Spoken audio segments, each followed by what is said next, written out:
اب یہ نوٹ کر لیجئے، ہدایت و ضلالت اس دنیا میں جو مختلف حالتیں انسان پر طاری ہوتی ہیں، یا نعمتوں کی بارش ہو رہی ہے، یا تنگی ہے، فقر ہے، احتیاج ہے، دنیاوی حیثیت ہے، وجاہت ہے، یا دنیا میں گمنامی ہے، کسنوی پرست کے بھیا کیس تھی، کوئی آپ کا حال ہی نہیں پوچھ رہا کہ تم ہو کون، تمہارے منہ میں کتنے دانت ہیں، یا یہ کہ دنیا میں اقتدار کی کسی مسند پر انسان بیٹھا ہے، یا یہ کہ کوئی اس کے ہاتھ میں اختیار نہیں، یہ تمام جو حالات انسان پر طاری ہوتے ہیں، ان کے جواب میں جو طرز عمل فکری اعتبار سے اور عملاً انسان اختیار کرتا ہے، اس کے 4 درجے ہیں۔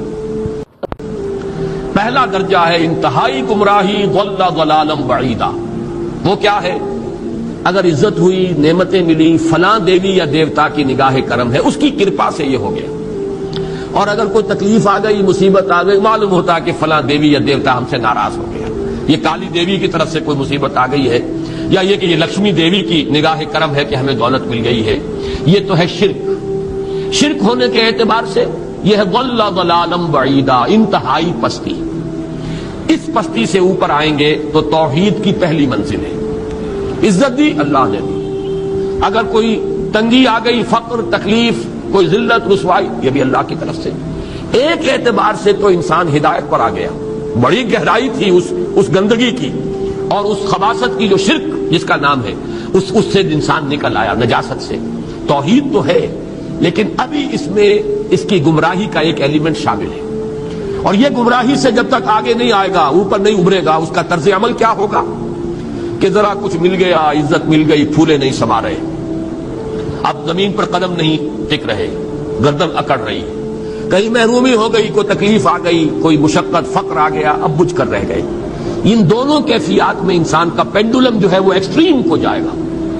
یہ کب ہوگا؟ جبکہ انسان یہ سمجھتا ہے کہ اس دنیا میں جو دولت مل گئی یا عزت مل گئی تو یہ گویا کہ بڑی کوئی قابل فخر شے ہے، اور اگر یہاں پر کوئی تکلیف آ گئی، کوئی مصیبت آ گئی، فقر و فاقہ آ گیا تو یہ گویا کہ بہت ہی اہانت آمیز شے ہے۔ اگر یہ انسان سمجھے گا تو طرز عمل وہ نکلے گا نتیجے کے طور پر جو میں بیان کر چکا ہوں، یہ گمراہی ہے۔ اس گمراہی سے نکلیں گے تو آپ کس مقام پر آئے؟ دوسری منزل ہدایت کی کیا ہے؟ نہ یہ عزت ہے نہ یہ ذلت ہے، دونوں حیثیتیں برابر ہیں کہ یہ امتحان ہے۔ اسی لیے ان دونوں آیتوں میں ایک لفظ قدر مشترک ہے، اذا مبتلاہ، فاما الانسان اذا مبتلاہ ربہ فاکرمہ ونعمہ۔ یہ بھی ایک ابتلا ہے، آزما رہا ہے اللہ، کبھی وہ دے کر آزماتا ہے، کبھی چھین کر آزماتا ہے، کبھی فقر و فاقہ سے آزماتا ہے، کبھی وہ کثرت دولت اور کثرت مال سے آزماتا ہے، کبھی وہ صحت دے کر آزماتا ہے کہ یہ قوت اور توانائی اور صحت جو میں نے دی ہے یہ اس میں کیا کرتا ہے، کبھی وہ مرض کے ذریعے سے آزماتا ہے کہ صبر کرتا ہے کہ نہیں کرتا۔ ہمارے لیے شکوہ اور شکایت تو اس کی زبان پر نہیں آ جاتی، نالا اور شیول تو نہیں آ جاتا، تکلیف جھیلتا کہ نہیں جھیلتا، اس میں تحمل ہے کہ نہیں ہے، تو صبر کرتا ہے یا شکر کرتا ہے۔ یہ دونوں کیفیات در حقیقت اس اعتبار سے مساوی ہے، یہ بھی امتحان، یہ بھی امتحان۔ یہ حقیقت جب سامنے ہوگی اب وہ پینڈولم جو ہے وہ بہت کم ہو جائے گا، یعنی انسان میں طبعی طور پر تو ایک اثر ہوتا ہے غیر اختیاری، کسی چیونٹی نے کاٹا آپ کے پاؤں پر، آپ اپنا پاؤں ہٹا لیں گے، اس میں کوئی ارادہ نہیں، یہ ریفلیکس ایکشن ہے، غیر اختیاری فعل ہے۔ اس حد تک تو انسان ضرور متاثر ہوتا ہے، اس سے تو کوئی انسان جو ہے وہ بلند تر نہیں ہو سکتا۔ حضرت ابراہیم رضی اللہ تعالیٰ عنہ، حضور کے وہ نومولود فرزند، انتقال جب ہو رہا تھا آپ کی آنکھوں میں آنسو آ گئے۔ اب یہ ایک طبعی اثر ہے، ایک فعل ہے، انفعالی کیفیت ہے جو بالکل طبعی ہے، لیکن یہ نہیں کہ اس کی وجہ سے انسان کی زبان پر کوئی شکوہ آ جائے، کوئی شکایت آ جائے، یہ نہیں ہوگا، یہ ایمان کے منافی ہے۔ اسی طریقے سے اگر کوئی خوشی ہوئی ہے تو چہرے کے اوپر ایک نکھار آ جائے گا، تبسم آ جائے گا، اس سے زائد نہیں۔ اس حد تک تو یوں سمجھیے کہ انسان کا طبعی تقاضا ہے۔ اس سے زیادہ یہ پینڈولم اگر سوئنگ کر رہا ہے تو گویا کہ اس حقیقت سے انسان محجوب ہے کہ یہ بھی امتحان ہے، یہ بھی امتحان، جو ہم سورہ حدید میں پڑھ چکے ہیں۔ ما اصاب من مصیبت فی الارض ولا فی انفسکم الا فی کتاب من قبل ان نبراها ان ذلک علی اللہ یسیر لکی لا تعصوا علی ما فاتکم ولا تفرحوا بما آتاکم۔ اللہ تمہیں کچھ دے تو اتراؤ مت، اللہ تم سے کچھ چھین لے تو اس کے اوپر افسوس مت کرو۔ یہ نتیجہ ایمان کا نکلنا چاہیے۔ اگر تمہیں ایمان ہے اللہ پر، اگر تمہیں یقین ہے کہ جو کچھ ہوا ہے اللہ کے اذن کے بغیر نہیں ہوا، اگر تمہیں یقین ہے کہ اللہ نے جو میرے لیے طے کیا ہے اس میں میرے لیے خیر ہی ہے، چاہے فی الحال، فی الوقت، فوری طور پر مجھے ناگوار محسوس ہو رہی ہے بات، لیکن یقیناً میرے لیے اس میں خیر ہے میرے رب کی طرف سے کہ ہر کے ساتھ کی ہمارے عین الطاف است۔ ہم تو شارٹ سائٹڈ ہیں، ہم دیکھ نہیں سکتے کسی شے کو، ہم اس کے ظاہر کو دیکھ کر گھبرا اٹھتے ہیں کہ یہ تو تکلیف آ گئی، کیا پتا اسی کے پردے میں اللہ کی رحمت آ رہی ہے۔ میں نے وہ رئیس امروہوی کے اشعار آپ کو کئی دفعہ سنائے ہیں۔ وہ وقت آیا کہ ہم کو قدرت ہماری سعی و عمل کا پھل دے، بتا رہی ہے یہ ظلمت شب کہ صبح نزدیک آ رہی ہے۔ ابھی ہے کچھ امتحان باقی، فلاکتوں کے نشان باقی، قدم نہ پیچھے ہٹے کہ قسمت ابھی ہمیں آزما رہی ہے۔ رئیس اہل نظر سے کہہ دو کہ آزمائش سے جی نہ ہارے، جسے سمجھتے ہو آزمائش وہی تو بگڑی بنا رہی ہے۔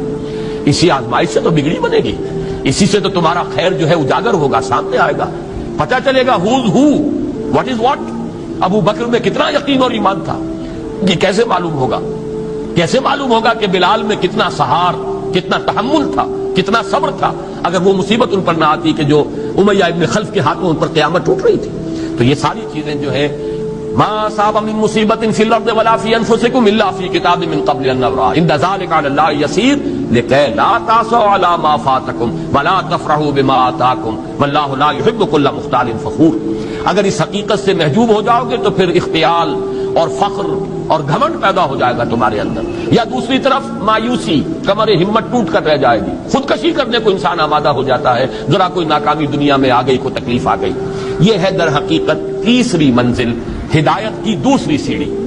پہلا کیا تھا؟ نہایت ضل ضلالا بعیدا، کوئی خیر مل گیا تو کسی دیوی کی نگاہ کرم، کوئی تکلیف آ گئی تو کسی دیوتا کی ناراضگی، یہ تو ہے ضل ضلالا بعیدا۔ اس سے اوپر آئے، یہ پہلی سیڑھی ہدایت کی ہے۔ عزت ہے تو اللہ کی طرف سے، اور اگر کوئی ذلت ہے، تنگی ہے تو اللہ کی طرف سے، یہ ہدایت کا آغاز ہو گیا، یہ توحید کی بنیادی منزل ہے۔ اس سے اگلی منزل، یہاں کی ذلت ذلت نہیں، یہاں کی عزت عزت نہیں۔ ذالک یوم التغابن، ہار اور جیت کے فیصلے کا دن تو قیامت کا دن ہے۔ وہاں معلوم ہوگا جس کو اس روز عزت ملی وہ عزت والا ہے، جو اس روز ذلیل ہو گیا وہ ذلت والا ہے۔ یہ تو امتحان ہے، دار الامتحان ہے۔ خلق الموت والحیات لیبلوکم ایکم احسن عملا، یہ تو دار الامتحان ہے۔ امتحان ہونے کے ناطے دونوں برابر ہیں۔ اس سے اوپر ہے ایک چوتھی منزل، ہدایت کی تیسری منزل۔ وہ کیا ہے؟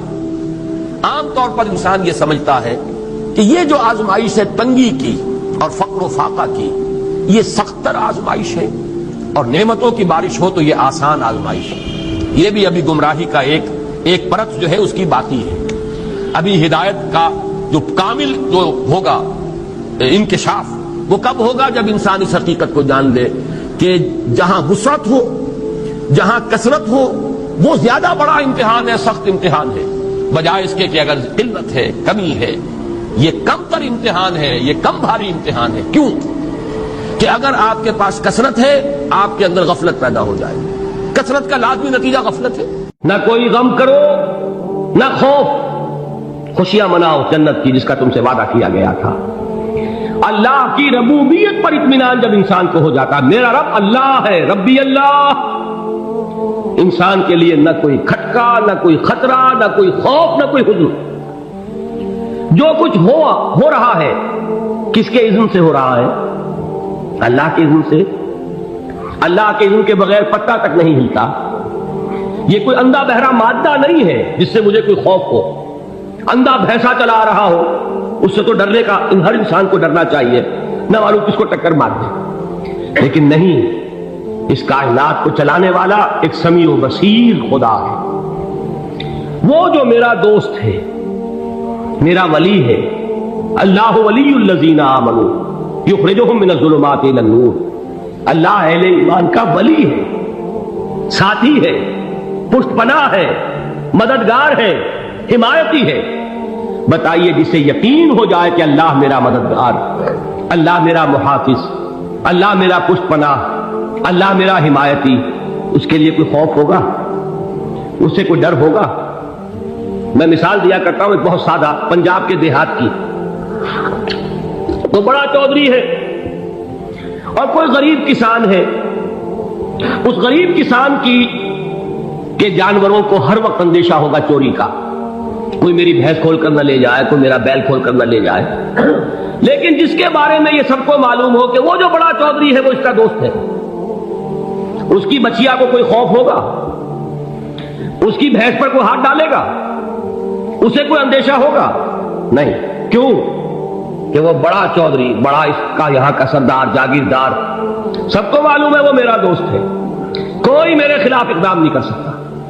اس دنیا میں یہ چھوٹی سی بات اگر آپ کے دلی اطمینان اور سکون کا باعث بن سکتی ہے تو ذرا تصور کیجئے۔ میں لفظ تصور استعمال کروں گا صرف اس لیے کہ اس کا ہم جس کو کہتے ہیں ادراک اور شعور کر نہیں سکتے، اگر کے ساتھ کر سکتے۔ اگر یقین ہو کہ اللہ میرا مددگار اور یقین ہو کہ اللہ ہر آن میرے ساتھ ہے، پھر کوئی خوف، کس کا خوف؟ کوئی شے اللہ سے بالا تر ہے؟ کوئی قوت اس سے زیادہ طاقتور ہے؟ کوئی اس کے ارادے کو بدلنے والا ہے؟ کوئی اس کی مشیت کے آڑے آنے والا ہے؟ یہی بات ہے جو حضور نے فرمائی۔ یہ ایمان کا حاصل ہے لب لباب، کہ دیکھو اچھی طرح اس بات کو ذہن نشین کر لو، اگر تمام انسان مل کر تمہیں کوئی نقصان پہنچانا چاہے نہیں پہنچا سکتے مگر جو کچھ اللہ نے لکھ دیا ہو، اور تمام انسان مل کر تمہیں کوئی نفع پہنچانا چاہے نہیں پہنچا سکتے مگر وہ شے جو اللہ نے طے کر دیا۔ آپ پھر میں کہوں گا ذرا تاریخ کیجئے، اسے فرض کیجئے، اسے سوچئے، اگر اس حدیث پر ہمارا دل ٹھکا ہوا ہو تو کسی سے ڈر ہوگا؟ یہ مجھے نقصان نہ پہنچا دے، یہ میری رپورٹ خراب نہ کر دے، یہ میری انکریمنٹ نہ رکوا دے، یہ میرا یہ نہ بگاڑ دے، یہ میرا یہ نقصان نہ پہنچا دے۔ اس کا ڈر، اس کا ڈر، اس کا خوف، اس کی خوشامد، اس کے لیے جا کر طرح طرح سے اپنی عزت نفس کو ذلیل کروانا اس کے سامنے، یہ سب کچھ کیوں کرتا ہے انسان؟ جب سمجھتا ہے کہ اس کے ہاتھ میں میرا کوئی نفع ہے، اس کے ہاتھ میں میرے لیے کوئی ضرر ہے، یہ مجھے کوئی گزن پہنچا سکتا ہے، یہ مجھے کوئی نقصان پہنچا سکتا ہے، یہ میرا کوئی کام بنا سکتا ہے، یہ میری کوئی ضرورت پوری کر سکتا ہے، اسی کا نام شرک ہے۔ جہاں آپ نے یہ سمجھا کہ غیر اللہ کے اندر کوئی طاقت موجود ہے وہی شرک ہے۔ بتوں سے تجھ کو امید ہے، خدا سے نو امیدی، مجھے بتا تو صحیح اور کافری کیا ہے؟ شرک تو یہ ہے۔ جس پر بھی تمہیں یہ خیال ہے کلمہ ہے، یہ کلمہ سوم لا حول ولا قوت الا باللہ، ذرا اس پر دل کو کبھی اگر آپ تصور کریں، پھر فرض کریں، دل ٹھک جائے اس پر، کوئی طاقت نہیں۔ یہی بات تھی جو شیخ عبد القادر جیلانی رحمۃ اللہ علیہ نے اپنی وصیت میں اپنے بچے سے کہی۔ 11ویں دینے والے ہیں لیکن حضرت شیخ عبد القادر جیلانی کی وصیت اور تعلیمات کو کتنے لوگ ہیں تم جانتے ہو؟ یہ جن مقامات تک پہنچے ہیں وہ کس چیز کی بدولت پہنچے؟ انہوں نے جو پیغام دیا وہ کیا تھا؟ اے میرے بچے، جس طریقے سے قرآن مجید میں حضرت لقمان کی نصیحتیں جو ہے نقل کر دی گئی ہیں، میں یہ عرض کروں گا بالفرض اگر قرآن حضرت عبد القادر جیلانی کے بعد نازل ہوا ہوتا تو شیخ عبد القادر کی یہ نصیحتیں بھی قرآن میں درج ہوتی۔ اتنی اونچی نصیحتیں ہیں۔ اے میرے بچے، اس حقیقت کو ذہن نشین کر لے، لا فاعل فی الحقیقت ولا مؤثر الا اللہ، اس کائنات میں نہ کوئی فاعل حقیقی ہے نہ مؤثر حقیقی ہے سوائے اللہ۔ کسی شے میں کوئی تاثیر نہیں اگر اللہ نہ چاہے، آگ جلا نہیں سکتی اگر اللہ نہ چاہے، پانی ڈبو نہیں سکتا اگر اللہ نہ چاہے، زہر ہلاک نہیں کر سکتا اگر اللہ نہ چاہے، کوئی چیز فائدہ نہیں پہنچا سکتی اگر اللہ نہ چاہے۔ تو در در پہ کیوں سر جھکاتے ہو؟ در در پر کیوں جبیں سائی کرتے ہو؟ سب کے سامنے کیوں ہاتھ پھیلاتے ہو؟ ایک اللہ سے مانگو، ایک اللہ کے سامنے زمین پر اپنی جبین رکھو۔ لا فاعل فی الحقیقت ولا مؤثر الا اللہ۔ نظر آتا ہے ہمیں کہ پانی پیاس بجھا دیتا ہے، پیاس بجھانے کی صلاحیت پانی میں نہیں ہے، اللہ کے اذن سے۔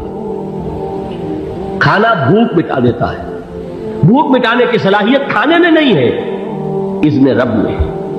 دیکھیے یہی یقین تھا حضرت موسیٰ علیہ السلام کا واقعہ یاد کیجئے۔ سامنے سمندر آ گیا ہے، قوم دیکھتی ہے پیچھے کہ گرد و غبار کا طوفان، معلوم ہوا کہ فرعون اپنے لشکر سمیت آ گیا۔ لشکر جب چلتا تھا تیز رفتاری کے ساتھ تو گرد و غبار کا جو طوفان اٹھتا تھا اس کا تصور کیجیے، اور لمحہ بلمحہ وہ قریب آ رہا ہے۔ پوری قوم نے کیا کہا؟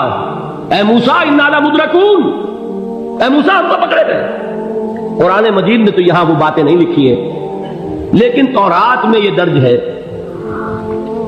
کہ بنی اسرائیل جھگڑنے لگے، دست و گریبان ہو گئے موسیٰ کے ساتھ۔ موسیٰ نے یہاں مروایا لا کر، اس سے تو ہم ہی بہتر تھے، وہاں کھانے کو ملتا تھا، زندگی تو تھی، بیگار ہم کر رہے تھے، موت تو نہیں تھی، اب جو کچھ ہوگا اس کا تصور کرو، جس طریقے سے ہمارے ٹکڑے اڑائے جائیں گے۔ تو لڑ رہے ہیں حضرت موسیٰ علیہ السلام سے، یہ تورات کی تفصیل ہے، قرآن میں صرف اتنا آیا ہے، پریشان ہو کر انہوں نے کہا انا لمدرکون، موسیٰ ہم تو پکڑے گئے۔ اس وقت موسیٰ کا جواب کیا ہے؟ کلا ان معی ربی سیہدین، نہیں، میرے ساتھ میرا رب ہے، وہ راستہ دے گا۔ بتائیے کہاں راستہ نظر آ رہا ہے؟ یہ ہے ایمان بالغیب۔ راستہ نظر نہ آئے تب اللہ پر یقین ایمان ہے، جیب میں پیسے ہوں اور تب دل کو اطمینان ہے، تو ایمان کس پر ہوا؟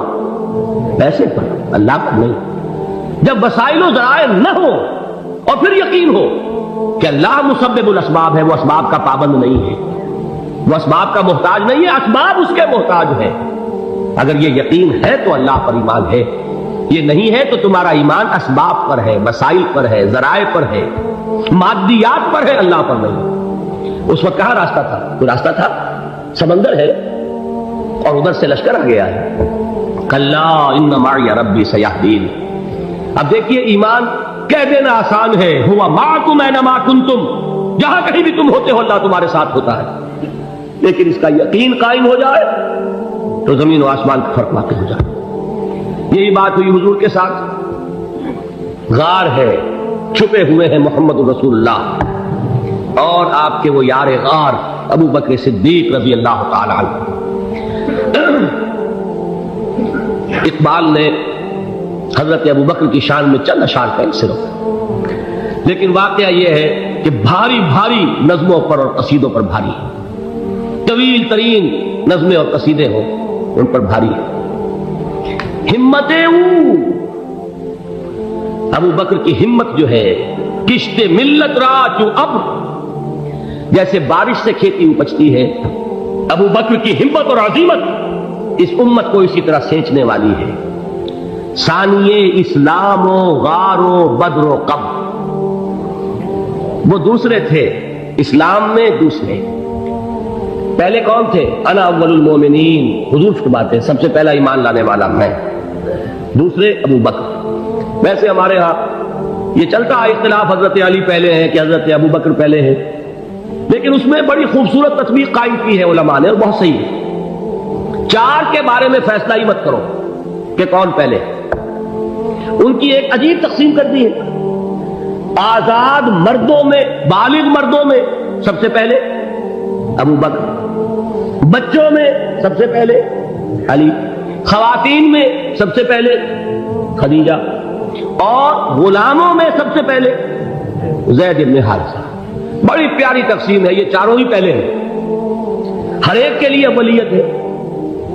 اور واقعہ یہ ہے کہ اگر زمانی اعتبار سے تعین ہوگا تو پہلے خدیجۃ الکبریٰ آئیں گی رضی اللہ تعالی عنہ، کسی اور سے بات کرنے کی نوبت بعد میں آ سکتی ہے، پہلے تو اہلیہ محترمہ سے بات ہوئی، آتے ہی پہلی وحی ہوئی ہے، ابھی تبلیغ کا حکم نہیں تھا، کس کو بتایا واقعہ؟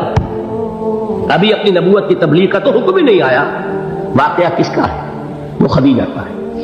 جب کہا ہے کہ خشیت علی نفسی، مجھے اپنی جان کا اندیشہ ہے، تو کیا جواب دیا خدیجہ نے رضی اللہ تعالی عنہا؟ وہ صدیقۃ الکبریٰ ہے، صدیقات جو ہے خواتین ان میں چوٹی پر خدیجۃ الکبریٰ ہے رضی اللہ تعالی عنہ، اور صدیق جو مرد ہیں ان میں صدیق اکبر ہے ابو بکر صدیق رضی اللہ تعالی عنہ، لیکن صدیقات میں چوٹی پر۔ جب حضور نے فرمایا خشیت علی نفسی، کیا فرمایا، کیا عرض کیا، کیسے تسلی دی؟